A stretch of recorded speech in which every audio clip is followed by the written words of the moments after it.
আসসালামু আলাইকুম। আমি তাহমিন তুর্য আবৃত্তি করছি কবি সুকুমার রায়ের লেখা গানের গুতো কবিতাটি।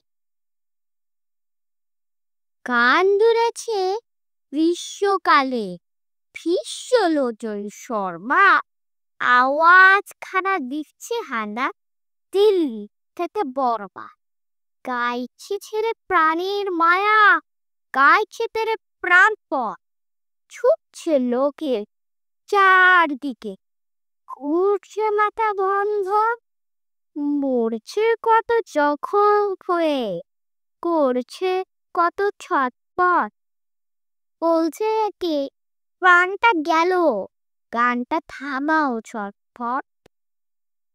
বাঁধন ছেঁড়া মহিল খোরা, পথের সারে চিৎপাট, ভীষ্মলোচন গাইছে তেরে নাই গো তাহের টিকপাট। চার পাতুলি জন্তুগুলি পড়ছে বেগে উচ্ছ্বাস, লাঙল খাড়া পাগল পাড়া বলছে রেগে দূর ছাই। জলের প্রাণীর অবাক মানুষ গভীর জলে চুপচাপ, গাছের বংশ উঠছে ধ্বংস, পড়ছে দেদার চুপচাপ।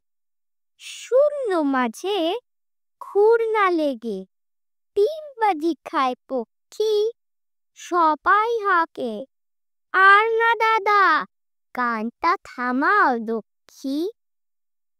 গানের দাপে আকাশ কাঁপে, তালান ফাটে বিলকুল, ভীষ্মলোচন গাইছে কিশোর, খোশ মেজেছে বিলকুল।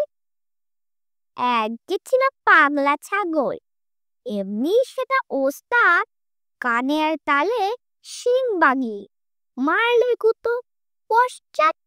আর কোথা যায় একটি কথায় কানের মাথায় ডান্ডা, বাপরে বলে ভীষ্মলোচন একেবারে ঠান্ডা। ধন্যবাদ এই কবিতাটি শোনাতে।